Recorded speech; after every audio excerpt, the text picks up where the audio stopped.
Às vezes eu tenho a impressão de que a oposição ainda não saiu do palanque e que não se conforma com o resultado eleitoral e busca de todas as formas possíveis estabelecer um golpe, qualquer que seja ele, para destituir a presidenta Dilma Rousseff da função de presidenta da República que lhe foi conferida pelo povo brasileiro.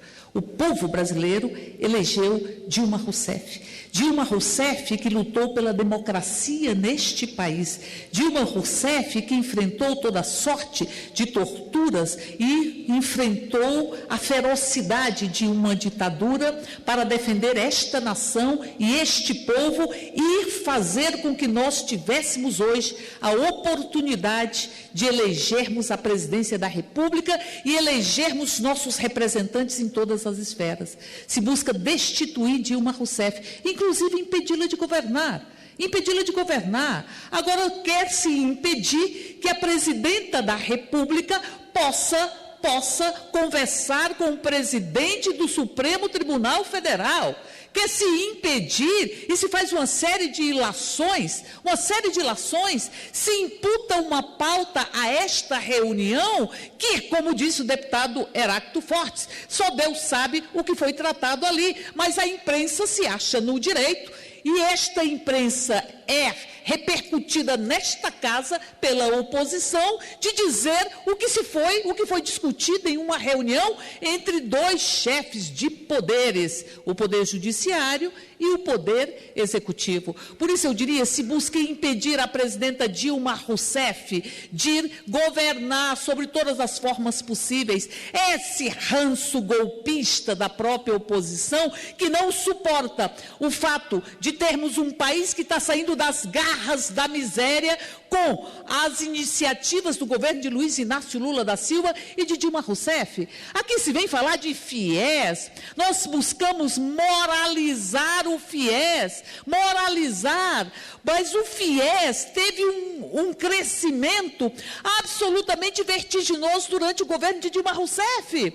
O FIES cresceu, o FIES saiu de 100 mil, ou menos que isso, de pessoas que poderiam ter acesso a ele e adentrar a uma universidade ou a uma faculdade, e foi para mais de 1 milhão. Isso é o governo democrático popular. Isso é o governo que não acha que é natural a fome e a miséria, que tirou mais de 40 milhões de brasileiros e brasileiras da fome e da miséria, que esta sim destrói a cidadania e destrói a nossa própria humanidade. Eu diria que nunca este país viu governos como o de Dilma e de Lula que pudesse incorporar e incluir tantas pessoas, que pudesse possibilitar que os filhos e filhas de trabalhadores pudessem sonhar em serem doutores, porque esse sonho estava rasgado, esse sonho estava impedido de acontecer em um governo que não possibilitava, inclusive o governo Fernando Henrique Cardoso, que se construísse escolas técnicas. Deputado Heráclito Fortes, o senhor sabe disso? Havia um impedimento de se criar universidades técnicas nesse país, e hoje nós temos universidades técnicas que possibilitam não apenas a profissionalização, mas também adentrar ao nível superior através da condição de tecnólogos que está sendo ofertada para o povo deste país, para que nós possamos construir um país onde não tenhamos os ranços tão definidos e tão marcantes das casas grandes e senzalas, que deixa marca na pele, mas que deixa marcas na alma desta nação.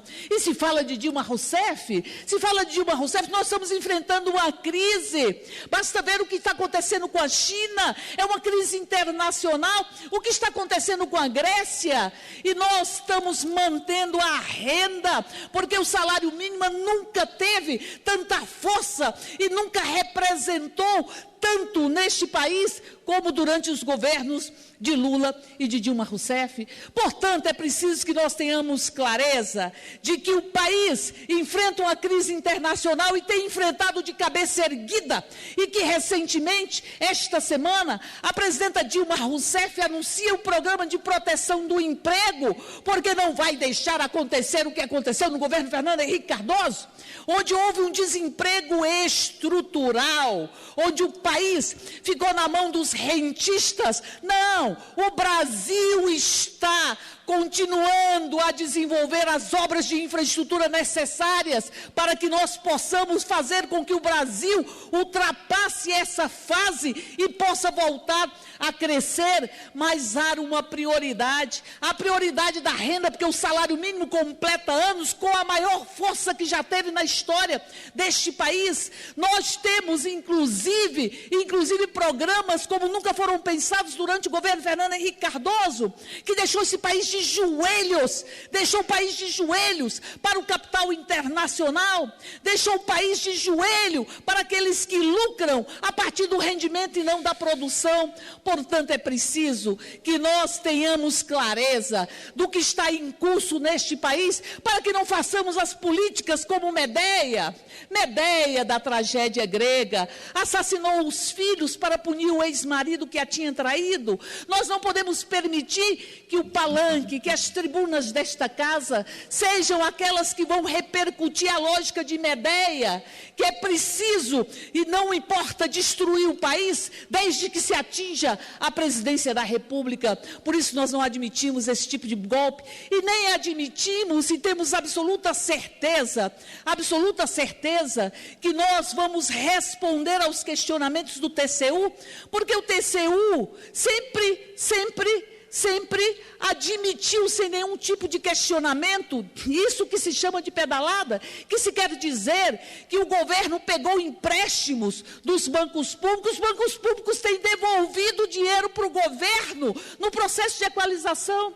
Deputado, vamos fazer um levantamento de ano a ano e vamos ver, neste processo de equalização dos programas do governo, que o governo nunca sabe ao certo quanto vão ser dispendidos, nunca sabe ao certo quanto se vai gastar com salário-desemprego, ou nunca se sabe ao certo quanto será ofertado nos programas do próprio governo.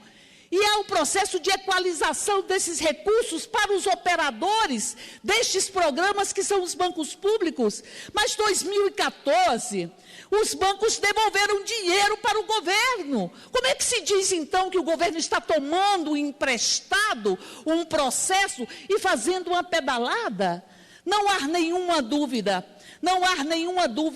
da lisura do que foi feito com o governo federal e os bancos públicos na equalização dos recursos necessários e das remunerações necessárias para o pagamento de projetos ou de programas do próprio governo. E vou repetir, vamos ver, ano a ano, são os bancos que têm devolvido recursos para o governo federal.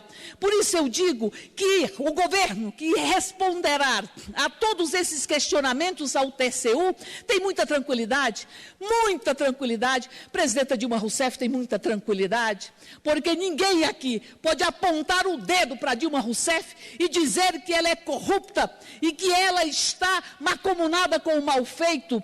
Se alguém apontar o dedo para Dilma Rousseff e dizer que ela está se apropriando de recursos públicos para benefício próprio, vai ser descaracterizado pelo nível de investimento que o governo federal tem feito na apuração de toda sorte de ilícitos que esse país aprendeu a conviver com eles, e Dilma Rousseff diz: nós não vamos conviver com o ilícito ou com o mal feito.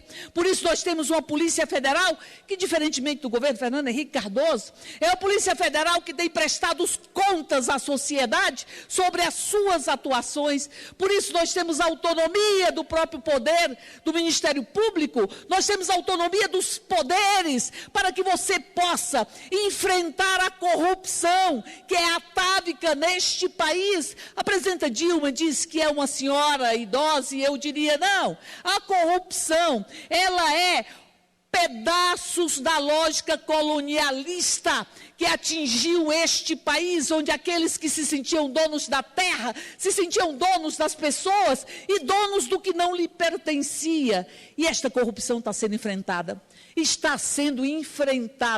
com altivez, com independência dos poderes, e é neste governo que nós estamos fazendo toda sorte de enfrentamentos, e aqui vem se inverter a lógica e dizer dizer que quem está enfrentando a corrupção, quem está tirando do tapete toda sorte de ilícitos que perpassaram as relações públicas nesse país, está sendo acusada de ser corrupta. Por isso eu diria, não tem lógica isso que a oposição quer. A oposição quer um golpe, seja impedindo a presidenta Dilma de governar, seja impedindo de que ela possa exercer a função para que foi eleita, e inclusive impedindo que ela possa estabelecer toda sorte de relações institucionais que fazem parte da lógica republicana. Presidenta Dilma Rousseff carrega uma história de defesa da República e da democracia. Essa história, ela não será manchada com ilações, ela não será manchada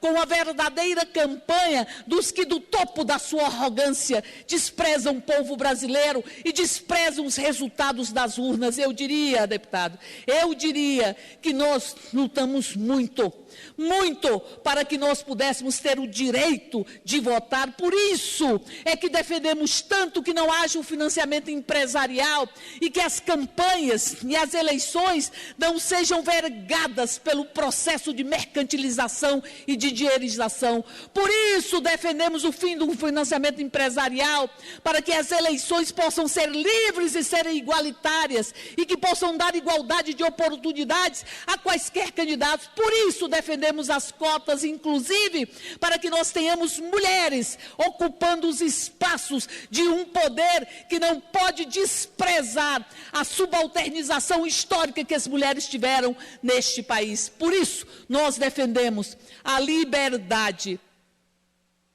Concluir, presidente, eu diria, essa liberdade, essa igualdade, esse enfrentamento ao mal feito fazem parte da Constituição da presidenta Dilma Rousseff, presidindo este país. Por isso, não me venham aqui com toda sorte de ilações ou com toda sorte de insultos à própria presidência, insinuando pautas para esta reunião ou para qualquer tipo de atividade da própria presidenta Dilma Rousseff, que tem o direito de exercer a presidência da República em nome da democracia, em nome da liberdade, em nome da lógica republicana que está sendo construída neste país a partir de toda sorte de enfrentamento às ilicitudes e à corrupção deste governo Dilma Rousseff.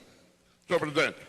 Deputado, Vossa Excelência ainda tem breves comunicações, até 3 minutos. Eu queria usar o artigo 74, tendo sido honrosamente citado pela deputada Érica Cocai. A palavra, Vossa Excelência. Primeiro ponto. Nobre deputada, eu não critiquei o encontro do presidente da República com o presidente do Tribunal. O que eu critiquei foi o silêncio que se fez. Essa notícia só veio à baila